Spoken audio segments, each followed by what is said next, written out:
भगवान की जय।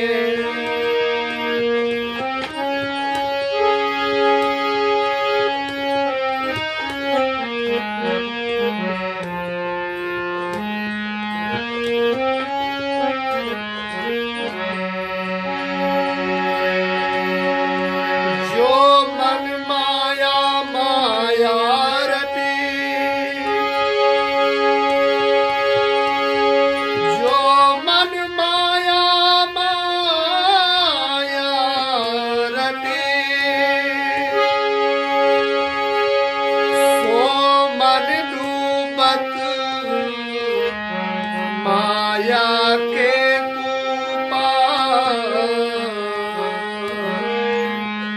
जो मन ब्रह्म विचार करे, सो मन होत है ब्रह्म स्वरूपा। सो मन होत है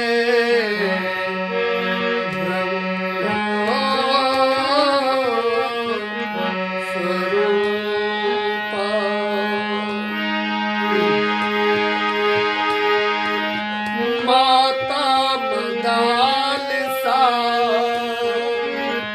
पुत्र को खिलावे, माता मदाल सा पुत्र को खिलावे। हंसी हंसी तत्व ज्ञान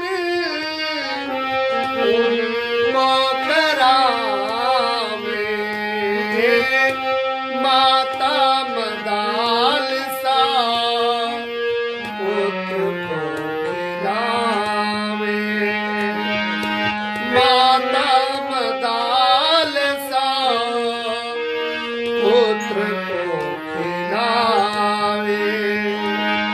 हंसी हंसी तत्व ज्ञान वो करावे।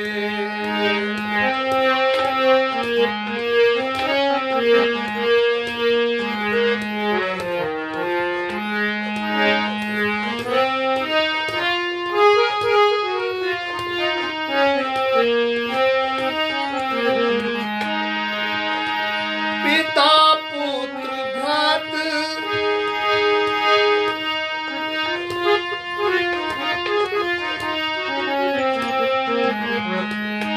माता मदालसा अपने छोटे छोटे से बालकों को किस प्रकार से आत्मा का ज्ञान कराती है।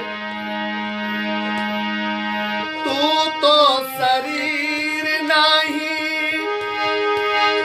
तेरा शरीर नहीं, तू तो शरीर नहीं, तेरा शरीर नहीं,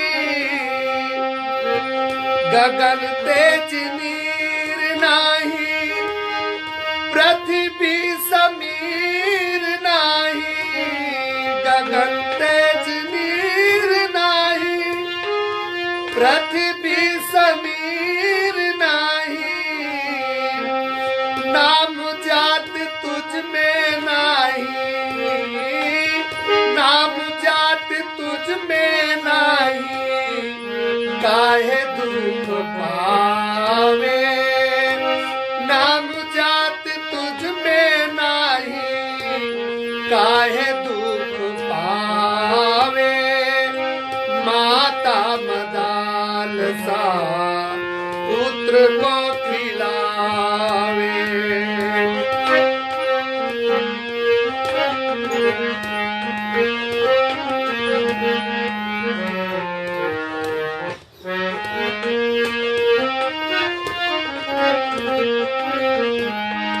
हे माता मदाल सा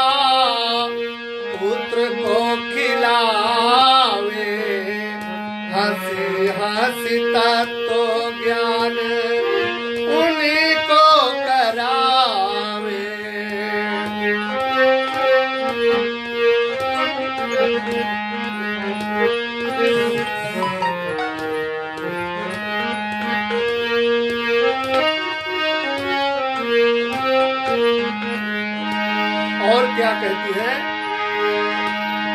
शुद्ध है तू बुद्ध है, निरंजन अमाया। शुद्ध है तू बुद्ध है, निरंजन अमाया।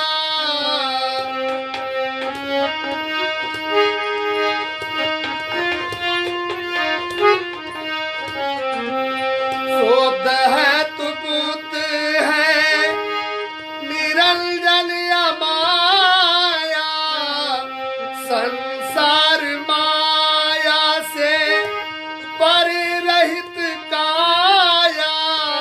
संसार माया से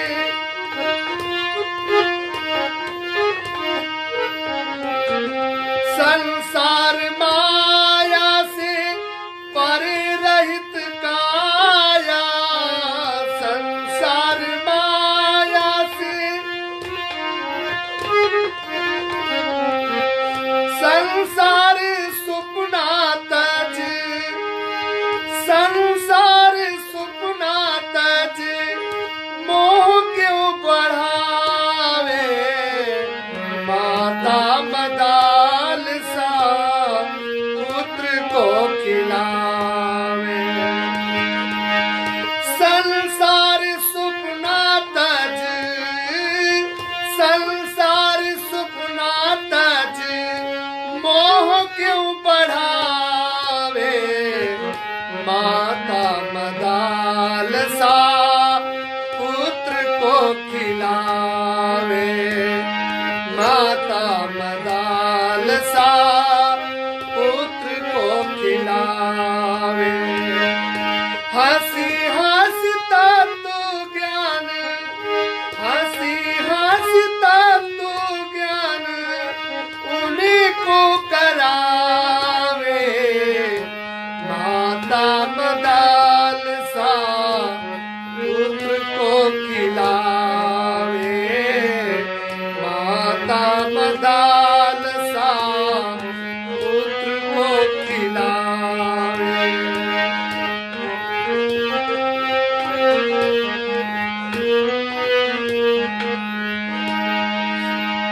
पिता पुत्र भ्रातु मात देहि के हैं नाते।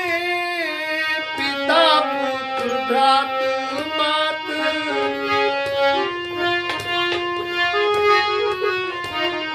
पिता पुत्र भ्रातु मात देहि के हैं नाते। पिता पुत्र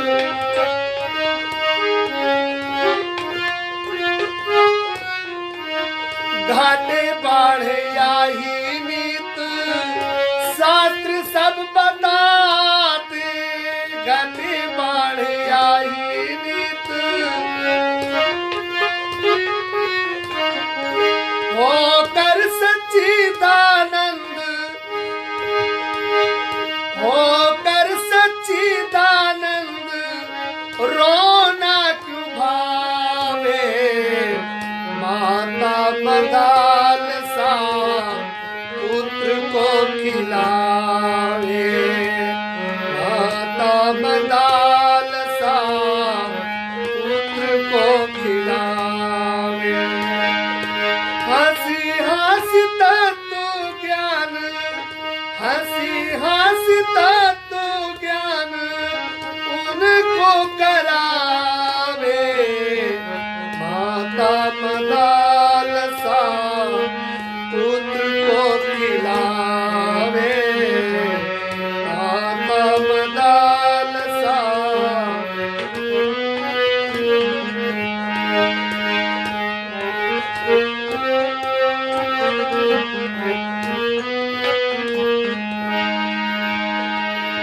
सुधा तृष्ण प्राण धर्म, सुख दुख मान के।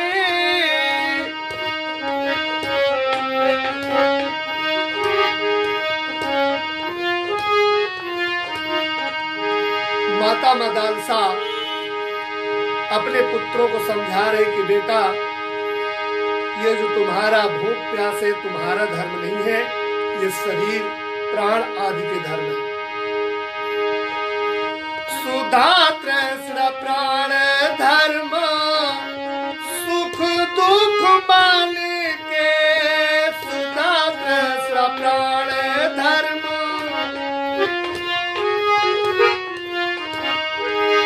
साक्षी विज्ञानी आपू जन्म मरण दान के, साक्षी विज्ञानी आपू धन्य ऐसी माता जो,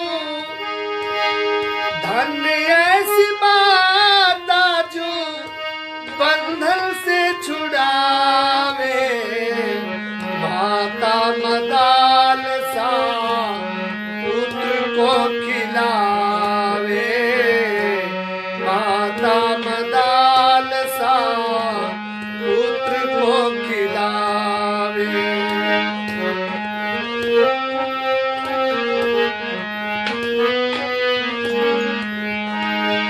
हंसी हंसी तत्व ज्ञान, हंसी हंसी तत्व ज्ञान उनको खिलावे, हंसी हंसी तत्व ज्ञान उनको करावे, माता मदाल सा पुत्र को खिलावे, माता मदाल सा पुत्र को खिलावे, माता मदाल सा पुत्र को खिलावे।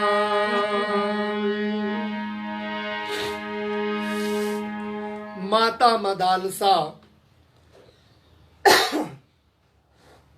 पुत्र को खिलावे, हंसी हंसी के तत्व ज्ञान उनको करावे।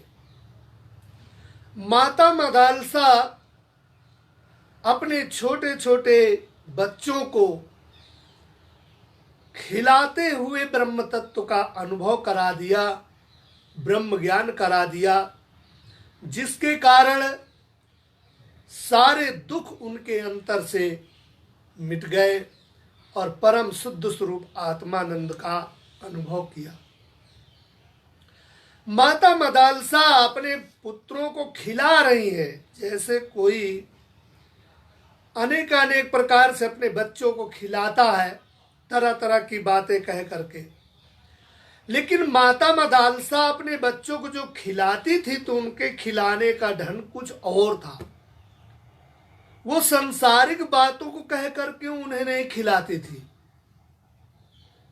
वो उनको जब भी खिलाती थी तो उन्हें तत्व का उपदेश दे करके, तत्व का दर्शन करा करके खिलाती थी। माता अपने बच्चों को, छोटे छोटे से बच्चों को क्या कहती है? तू तो शरीर नहीं है बेटा, अरे ये तेरा शरीर नहीं है, तू तो शरीर नहीं, तू शरीर नहीं है। अब छोटे से बालक को जिस तरह से माता पिता अपने बालक को ज्ञान कराते हैं, अनुभव कराते हैं, उसके सामने जैसे वाक्य रखते हैं, वैसे ही उसके सारे जीवन भर वो वाक्य बने रहते हैं। माता मदालसा ने जो ही अपने पुत्रों को ये तत्व का उपदेश दिया, परम तत्व का उपदेश प्राप्त करके परम आनंद को प्राप्त हो गए।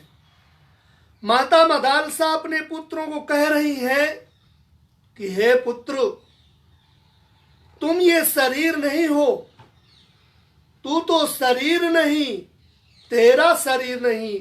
हे पुत्र, ये तू तो शरीर नहीं है, ये जो तेरा शरीर है, ये जो शरीर दिख रहा है, ये तू नहीं है।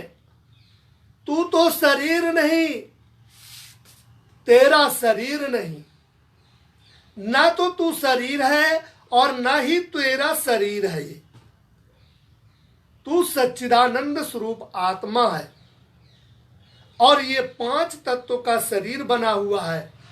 इसलिए हे पुत्र, तुम अपने आप को ये मान करके चलो कि गगन, तेज, पृथ्वी, आकाश, वायु आदि जितने भी 5 तत्व हैं, इन 5 तत्वों में से तुम कोई भी तत्व नहीं हो। गगन, तेज, नीर, अग्नि, समीर, पृथ्वी आदि जितने भी हैं, इनमें से कोई भी नहीं हो तुम, और इन्हीं से तुम्हारा शरीर बना हुआ है। तुम ये शरीर नहीं हो, ना तुम्हारा शरीर है। गगन, तेज, नीर नहीं, पृथ्वी, समीर नहीं। ना तू गगन, तेज, नीर है और ना ही पृथ्वी, समीर, यानी ना तो तू पृथ्वी है ना वायु है। तेरा जो स्वरूप है सच्चिदानंद स्वरूप है। अरे बेटा, तू अपने आप को काहे को दुखी हो रहा है? नाम जात तुझ में नहीं। ये जो तेरा नाम रखाया गया है, ये तेरा नाम नहीं है। तू अनामी है, तेरा कोई नाम नहीं है। ये तेरे शरीर का नाम रखा गया है, ये तेरे शरीर का नाम है। नाम जात तुझ में नहीं, ना तो तेरा कोई नाम है और ना ही तेरी कोई जाति है, क्योंकि तू शुद्ध सच्चिदानंद आत्मा है। ये शरीर की मान्यता के अनुसार अनेकानेक प्रकार की नाम और जाति, वर्ण, आश्रम, पद आदि से लेकर के सब में उलझ जाता है व्यक्ति। लेकिन माता मदालसा कहती है कि बेटा, नाम जात तुझ में नहीं, काहे दुख पावे। एक नाटक करने वाला व्यक्ति थोड़ी देर के लिए बड़ा उच्चतम पाठ करने के लिए तैयार हो जाता है और उच्चतम पाठ करता है, मगर उसे बड़ा ये बात का याद रहता अच्छे तरीके से कि मैं ये नहीं हूं जिसका पाठ कर रहा हूं। इसलिए उसको वहां पर कोई दुख नहीं होता और ना सुख हो। केवल पाठ करके, अपना नाटक करके अपना फिर पुनः अपने वही वस्त्र धारण कर लेता है और वही सहजता में जीवन व्यतीत करता है। लेकिन जिसे बोध नहीं होता है वह अहंकार कर बैठता है। माता मदालसा अपने पुत्र को कहती है, बेटा, तू अपने आप को काहे दुख पा रहा है, काहे दुखी हो रहा है? अरे न तेरा कोई नाम है, न तेरी जाति है। नाम जात तुझ में नाही, काहे दुख पावे। तू क्यों दुखी हो रहा है? अपने आप को तू इन नाम जाति से ऊपर अपने आप को सच्चिदानंद रूप जान। आत्मा की ना कोई जाति होती है, ना कोई उसका वर्णाश्रम होता है, ना वो स्त्री है, ना पुरुष है, ना छोटा है, ना बड़ा है, ना राजा है, ना रंक है, ना दुखी है, ना सुखी है। वो ज्यों का त्यों अपने आप में रहता है। लेकिन ये शरीर भाव के आने के कारण, अनेक अनेक प्रतिष्ठाओं के भाव के आने के कारण वो दुखी होता है और सुखी होता है। और लहरा में जैसे एक नैया उछलती रहती है, वैसे ही सारा जीवन उछलता रहता है, शांति को प्राप्त नहीं होता। माता मदालसा कहती है, बेटा, अरे तू शुद्ध है, तू बुद्ध है, तू परम शुद्ध है, तुझमें कोई भी विकार नहीं है। ना तुझमें काम है, ना क्रोध है, ना लोभ है, ना मोह है, ना ईर्षा है, ना द्वंद्व है। ये तुझमें होना तो बहुत दूर की बात है, तुझे ये स्पर्श तक नहीं कर सकते, क्योंकि आत्मा ज्यों का त्यों है। आकाश में कितनी भी धूल उड़े, मगर आकाश को कभी भी मलिन नहीं कर सकता। न आकाश को कभी निर्मा लेकर के धुलने की आवश्यकता पड़ती है। ज्यों का त्यों वो सदा एक रस स्वच्छ रहता है। इसी तरह से हे पुत्र, तुम शुद्ध हो, तुम में शुद्धता करने की भी आवश्यकता नहीं है, तुम शुद्ध हो। तुम्हारा जो स्वरूप है उसमें कोई भी इनमें विकार तुम तक पहुंचने वाले नहीं है। इसलिए अपने आप को इन सब के अधीन ना समझो और तुम अपने आप को इन सब से ऊपर समझो। शुद्ध है तू, शुद्ध है तू, बुद्ध है तू, परम ज्ञान स्वरूप है तू, परम ज्ञान स्वरूप बोध स्वरूप है तू, सच्चिदानंद स्वरूप आत्मा है। इसलिए हे पुत्र, निरंजन अमाया, ये माया से तू परे है, निरंजन है, अमाया है, माया से परे है। माया तुझ में पहुंचना यानी तुझे माया का प्रभाव पहुंचना तो बहुत दूर है, उस पर तुझ पर जो है माया का जरा से भी कुछ भी नहीं हो सकता। माता मदालसा अपने पुत्र को कहती है तू अमाया, तू माया से रहित है, अमाया है। इसलिए हे पुत्र, संसार माया से परे रहित काया, ये जो तेरी काया है यही माया है। संसार माया से परे रहित काया, ये संसार माया से परे रहित काया, ये माया से परे रहित है, यानी माया में ही ये है शरीर और मायामय है और माया में है। इसलिए ये शरीर को कहा गया कि ये संसार रूपी शरीर को ये तज दे तू बेटा, इस शरीर को मैं मत मान, ये शरीर जो है ये तेरा दुख का कारण बनेगा। इसलिए हे पुत्र, संसार सुपना तज, ये संसार का जितना सुपना है ये सुपना ही है। जो कुछ भी दिखाई दे रहा है, जो कुछ भी ये है, ये जागृत का सुपना है। ये जागे हुए हैं, लेकिन जागे हुए भी हम सोए हुए हैं। कब तक सोए हुए हैं? जब तक ये सपना ना लागे, और जब ये सपना लगने लगे तो समझ लेना चाहिए कि अब हम जाग गए। अगर कोई सपना में सो रहा हो और सपना देख रहा हो, अगर उस समय उसे ये पता चल जाए कि मैं सपना देख रहा हूं, तो सपना में कितना भी भयदायक सपना हो, चाहे जितना कष्टकारी सपना हो, कोई कष्ट ही नहीं होगा। लेकिन सपना इसलिए वहां पर है कि वो सो रहा है और वो सपना है, तो उस समय पर वो सपना उसको सत्य है। जब सपना में व्यक्ति होता है तो उस समय पर सपना उसको सत्य होता है और सत्य की भांति उस सपने को देखता है।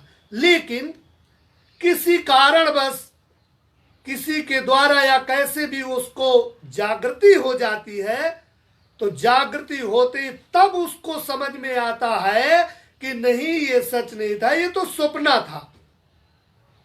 ऐसे ही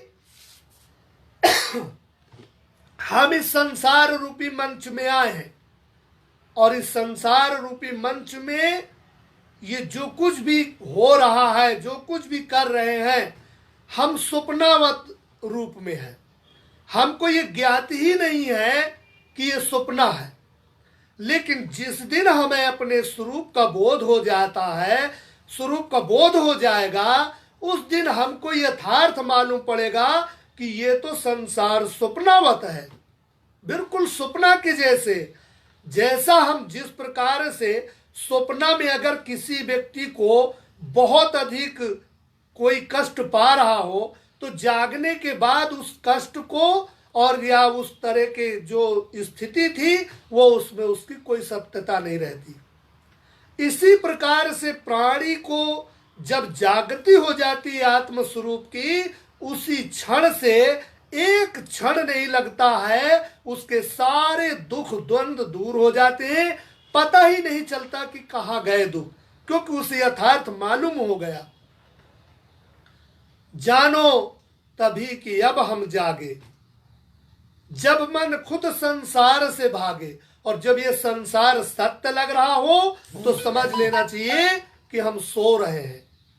और जब ये संसार से मन स्वयं भागने लगे कि अरे इस संसार में तो कुछ भी नहीं है, इसमें तो वैसे है खोदो पहाड़ निकले छुइया, ऐसे कहावत में कहते हैं। इस संसार में कितना प्रयत्न करते करते पूरा जीवन बीत जाता है, लेकिन फिर भी उसे शांति नहीं मिल पाती।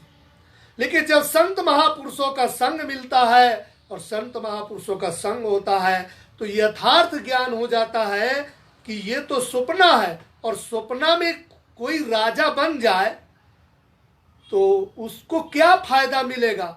अब सपना का राजा बन बैठे और अपने घर द्वार की जो चाबी थी उसे भी दूसरे को दे दिया कि अब मुझे क्या करना है, मैं तो राजा बन गया। अब उधर से भी गया और उधर से भी गया। ऐसी ही व्यक्ति की स्थिति होती है कि वो जरा से संसार के कोई मान्यताओं को प्राप्त कर लेता है और संसार की कुछ भी प्राप्त होने पर वो उन्हीं में मान लेता कि यही सब कुछ है। लेकिन जब बोध होता है तो उसे यथार्थ हो जाता है कि ये सब स्वप्नवत है। तो माता मदालसा कहती है अपने पुत्र को कि संसार स्वप्नातज, अरे पुत्र तू ये झंझट में मत पड़ो, ये सब जितने झंझट हैं इनमें दुख के अलावा सुख नहीं है। संसार स्वप्नातज मोह क्यों बढ़ावे, ये संसार में मोह क्यों बढ़ा रहा है। अरे पुत्र किससे तुम्हें मोह करना है और क्यों करना है। पिता को मोह करोगे, पुत्र को मोह करोगे, भाई बंधु नाते को यानी मोह करोगे, ये सब क्या है, ये सब दुख के कारण है। अरे बेटा, पिता पुत्र भ्रात मात देही के नाते, ये तेरे नाते नहीं है। न तेरा कोई भाई है, न बंधु है, न माता, न पिता, न कोई भी नहीं है तेरा।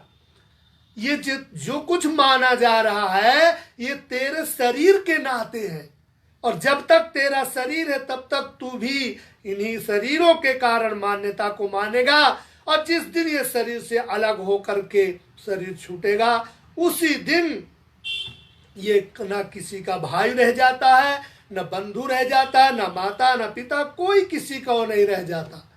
कितने बार कौन किसका माता बना, कौन किसका पिता बना, कौन किसका भाई बंधु, ये किसी को स्मरण ही नहीं। स्मरण हो जाए तो पागल ही हो जाए, किसको किसको मानेगा, किसको किसको कहेगा। कितने जन्म हो चुके हैं। इसलिए इन शरीर के नातों में इनमें मोह मत कर बेटा, ये तेरे देह के नाते हैं। ये देह के नाते को तू अपना नाता मत मान। पिता पुत्र भ्रात मात देही के हैं नाते, और यही घटते बढ़ते हैं। इन्हीं को जो है शास्त्र सब बताते हैं, घटे बढ़े या ही नहीं तो शास्त्र सब बताते। कभी कोई जन्मता है तो कोई मरता है, कोई मिलता है, कोई बिछुड़ता है, कोई शरीर है कहीं दुखी है कहीं सुखी है, शरीर कभी अनेक अनेक प्रकार से। ये शारीरिक धर्म जो है ये कभी एक जैसे रहने वाले नहीं है।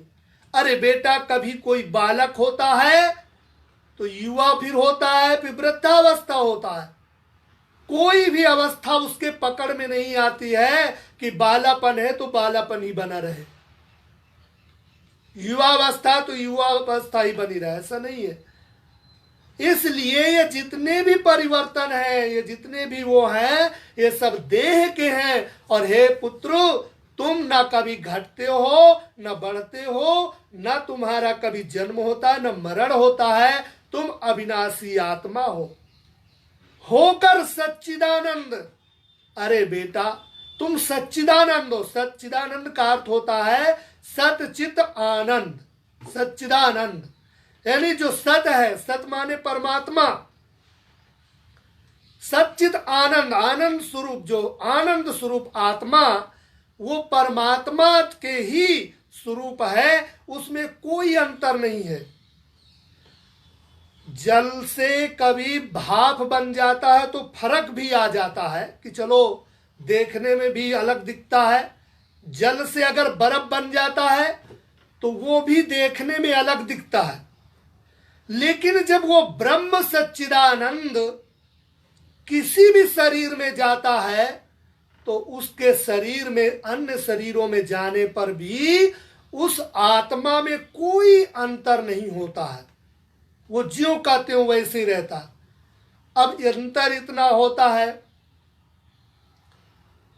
कि बिजली तो एक ही जाती है, लाइट सभी बल्बों में एक ही जाती है, परंतु कहीं पावरदार की मरकरी में लगा दो तो चारों ओर प्रकाश ही प्रकाश कर देता है, और कहीं वही बिजली को 0 वाट में लगा दो तो वहां जुगनू जैसे जलता है वो। यानी कहने के हो गया कि बिजली वही है, परंतु उनके जो यंत्र का पावर है, उन यंत्र के पावर से वो अलग अलग भाषित होता है। ऐसे ये शरीर होते हैं, शरीर कभी निम्न श्रेणी का, कभी उत्तम श्रेणी का, कभी अत्यंत। तो इन शरीरों में कभी देवता का शरीर, कभी मानव का शरीर, कभी पशु पक्षी का शरीर। तो जिस शरीर का जो पावर है उसी के अनुसार से वो प्रकाशित होता है, और उसमें जो रहने वाली आत्मा है उसमें कोई कमी नहीं आता है, वो तो पूरा का पूरा उसके अंतर है। लेकिन अंतर इतना होता है कि शरीर में कितना पावर है, शरीर कौन से पावर, जैसे पशु का शरीर मिला तो अब उसके पावर कितना दिया है कि उसके अंदर विचारने की विशेष शक्ति नहीं होती है, बुद्धि नहीं होती उसके अंदर। अब वो पावर उसमें नहीं है, और अगर पावर होता तो वो भी विचारता कि ये उचित है, ये अनुचित है।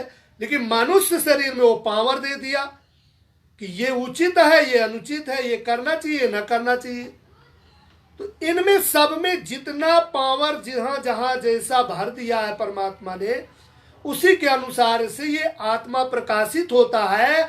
तो ये आत्मा में कोई अंतर नहीं आता है। जल अगर भाप बन जाएगा तो कुछ अंतर भी आ जाता है, जल यदि बर्फ बन जाएगा तो कुछ अंतर भी आ जाता है, परंतु यह आत्मा सच्चिदानंद स्वरूप आत्मा चाहे 1 वर्ष, चाहे 10 वर्ष, चाहे 1000 वर्ष के लिए भटक जाए संसार में, मगर इसमें कोई कमी आने वाला नहीं होता।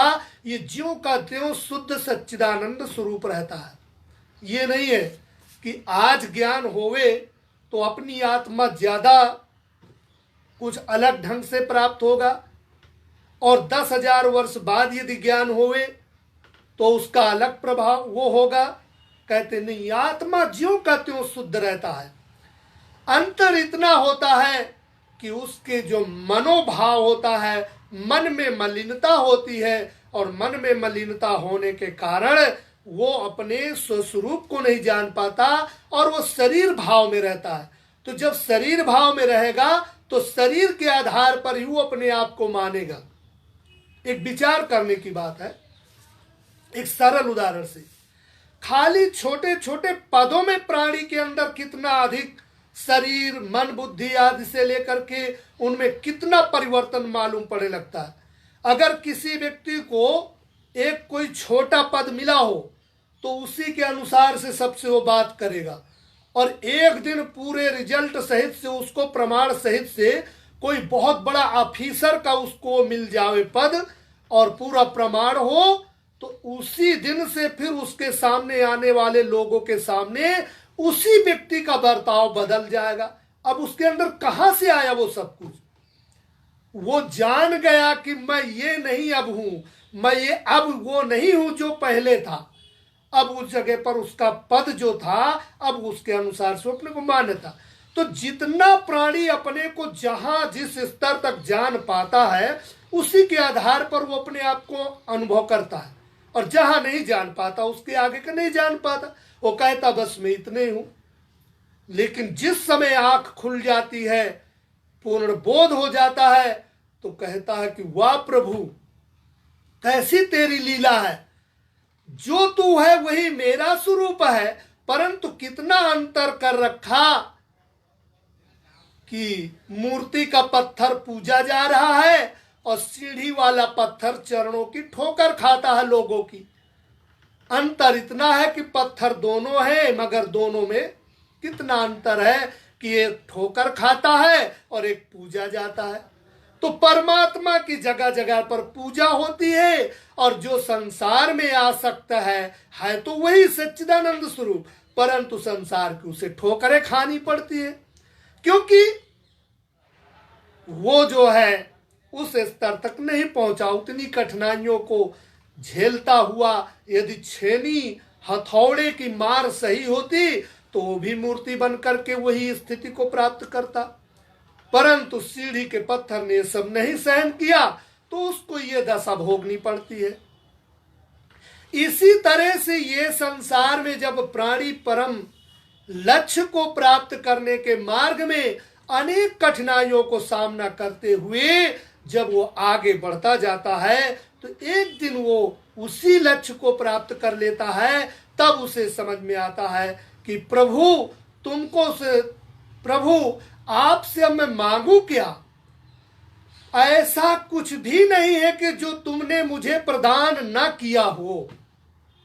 एक फल तभी तक वृक्ष से आशा रखता है कि मुझ में मैं वृक्ष की तरह कैसे हूं, लेकिन जब उस फल को ये बोध होता है, मिट्टी में मिल जाता है और विशाल वृक्ष बनता है, तो उसे बड़ा अंतर से वो आता है कि मैं कितना सोचता था कि हे वृक्ष देवता, तुम मुझे अपनी ही जैसे मेरे अंदर फल फूल पत्र सब कुछ मुझ में भी कर देना।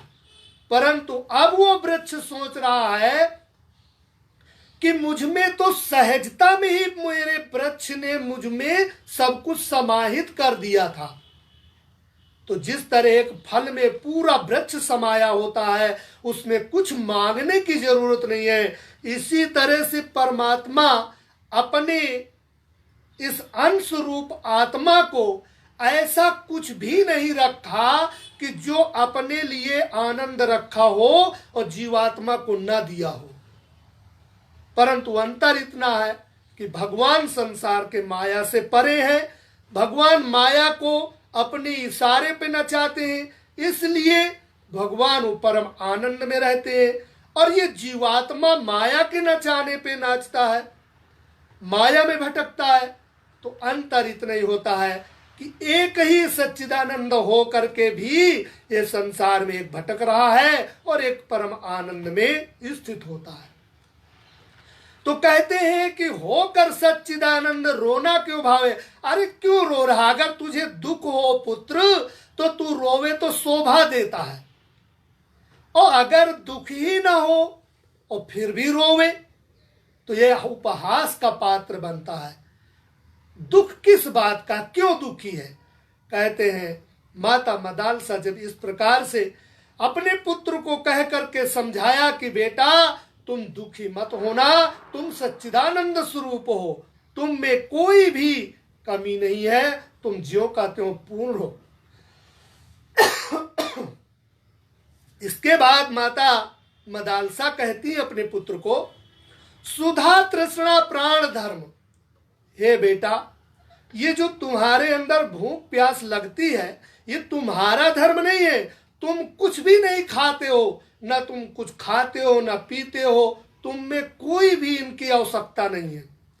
आत्मा ना कुछ खाता ना पीता है, लेकिन बेटा ये तुम्हारे जो प्राण हैं, इन प्राणों को शांत करने के लिए, यानी भूख प्यास जो लगती है, सुधा तृष्णा प्राण धर्म, ये प्राणों के धर्म है।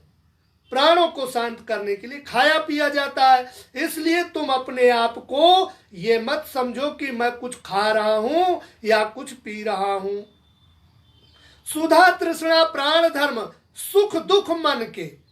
हे बेटा, तुम्हें कभी ना तो सुख होता है ना कभी दुख होता है, क्योंकि दुख और सुख जो है ये मन के धर्म है।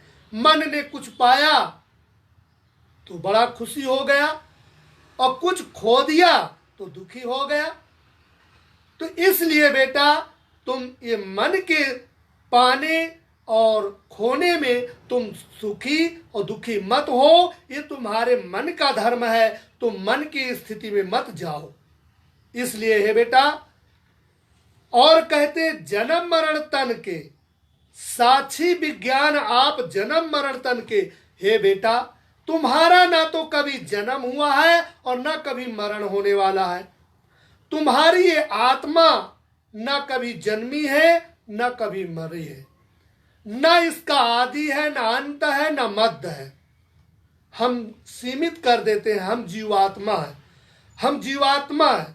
और जब जीवात्मा को सीमित कर देते हैं, अगर पूछा जाए कि आत्मा की सीमा क्या है, चलो ठीक है, भगवान असीम है, भगवान असीम है, मगर उसका अंश सीमित कैसे हो गया? सीमित नहीं है, लेकिन हमने सीमित कर दिया। और जो सीमित किया है उससे पूछा जाए कि आत्मा की सीमा क्या है, कहां से कहां तक है, ये जीवात्मा कितने को कहते हैं, तो वो बताने में असमर्थ हो जाएगा, क्योंकि सीमा मालूम ही नहीं है। और जब सीमा हो तो सीमा मालूम हो, और जब सीमा ही नहीं तो सीमा क्या मालूम होगी? ना तो कहीं आदि है, ना कहीं अंत है, ना कहीं मध्य है। आत्मा असीमित है। इस प्रकार से जब जान लिया जाता है, जिस प्रकार से दिशाओं का कोई अंत नहीं है, कहां से पूरब शुरू होता है, कहां से पश्चिम शुरू होता है, कहां से उत्तर शुरू होता है, कहां से दक्षिण शुरू होता है, और कहां तक है, इसको अगर जो निर्णय लेने के लिए चला जाएगा तो दिमाग फेल हो जाएगा, मगर अंत नहीं मिलेगा। क्योंकि जहां अंत का सोचेंगे कि इसके बाद क्या है, तो वही प्रश्न आता है कि इसके आगे और क्या है, और क्या है, और उसके आगे चलता जाएगा, मगर अंत नहीं पाएगा। एक अग्नि देवता की तपस्या किया था एक व्यक्ति ने, और दिशाओं को अंत करने के लिए चलता गया, कई जन्म बीत गए। जब अंत नहीं पाया तो अग्निदेव की शरण में फिर गया और कहा, भगवान मुझे शांति नहीं मिल रही हो, मैं अंत करने के लिए चला था, लेकिन अंत तो पा ही नहीं रहा हूं। तब उन्होंने कहा, संत के पास में जाओ, संत तुमको बतलाएंगे। तो जब वो संत के पास में गए, उन्हें यथार्थ ज्ञान हुआ कि ये दिशाएं कभी भी अंत शब्द ही नहीं है, अंत शब्द ही नहीं, कहां तक है, कितना है, कोई अंत नहीं है। ना आकाश ऊपर का अंत है, ना नीचे पाताल का अंत है, कहां तक क्या है और कहां तक है, इसका कोई अंत नहीं। इसी तरह से आत्मा असीमित है। इस आत्मा को जब सीमित कर देते हैं तो यही दुख का कारण बन जाता है। तो वहां पर कहते हैं, माता मदालसा अपने पुत्रों को परम सत्य का ज्ञान कराया, और परम सत्य का ज्ञान करा के उनको संसार बंधन से छुटकारा दिला दिया। उनके कई पुत्र जो है ब्रह्म तत्व ज्ञान को प्राप्त होकर के वैराग्य को प्राप्त हो गए, लेकिन एक पुत्र उनका जो है मदालसा जी का, वो संसार के बंधनों में बंधना पड़ गया, उसे राज्य काज संभालना पड़ा। लेकिन माता मदालसा ने उनके एक पत्र में लिख करके उनके ताबीज रूप में बांध दिया था कि बेटा, जिस समय तुम्हें कोई मार्ग न दिखे, सारे मार्ग बंद हो जाएं, उस समय तुम इस पत्र को खोल करके पढ़ लेना, तुम्हारा जो है मार्ग प्रशस्त हो जाएगा। उसने वैसे ही किया। जब राजकाज को संभाला, और राजकाज को संभालने में पड़ोसी राज्य ने आक्रमण कर दिया, राज्य को छीन लिया, वो बहुत दुखी था। अचानक याद आ गया कि मेरी माता ने मेरे पत्र बांध दिया था, उसमें कहा था कि कुछ है, उसमें तुम पढ़ोगे तो तुम्हारा दुख दूर हो जाएगा। उन्होंने उसको जो ही पढ़ा, उसमें वही सच्चिदानंद स्वरूप आत्मबोध का शब्द लिखा हुआ था, बेटा तुम ये शरीर नहीं हो, तुम्हारा शुद्ध स्वरूप आत्मा मुक्त है, तुम ये संसार के बंधनों में मत बंधो। तुम्हारे जो भाई हैं वो परम ज्ञान को प्राप्त हो करके मोक्ष को प्राप्त करने के मार्ग में चल पड़े हैं, तुम भी इस संसार बंधन को त्याग दो। उसी जगह से वो भी छोड़ करके सब सारे झंझटों को छोड़ के मुक्ति को प्राप्त कर लिया। कहते हैं, जब बालापन से किसी वाक्य को बच्चों को रटाया जाता है, सिखाया जाता है, तो उनके जीवन में वो संस्कार रूप में बन जाता है और जीवन में उसको सहायता के रूप में प्राप्त हो जाता है। तो वहां कहा, कि धन्य ऐसी माता जो बंधन से छुड़ावे। ऐसे माता पिता तो बहुत हैं, सब संसार में बांधने वाले होते हैं, ये अनेक अलग अलग बंधनों में बांध देते हैं, लेकिन ऐसे बहुत बिरले होते हैं जो अपने पुत्र को संसार के बंधनों से छुड़ाने का प्रयत्न करते हैं। ऐसी माता धन्य है जो माता मदालसा जी ने अपने पुत्रों को परम तत्व का ज्ञान कराया और परम तत्व का ज्ञान करा के उनको मोक्ष मार्ग में स्थित कर दिया, परम मोक्ष को प्राप्त हुए। आइए वाणी को यहीं पर विराम देंगे, समय हो चुका है। बोलिए सच्चिदानंद भगवान की जय।